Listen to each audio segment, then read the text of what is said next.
Today's tool is the Sharpen tool. Activate it by pressing R, shared with blur and smudge.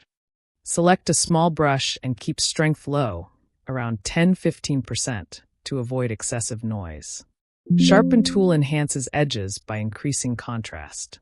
Use it specifically on high detail areas like eyes, hair strands, textures, or metal surfaces. Avoid sharpening skin or shadows to prevent grain buildup. Paint gently and zoom in to monitor pixel level changes. For more balanced results, switch between Protect Detail on and off to see which supports your subject best. Sharpen tool is subtle, but when used precisely, it adds crisp clarity.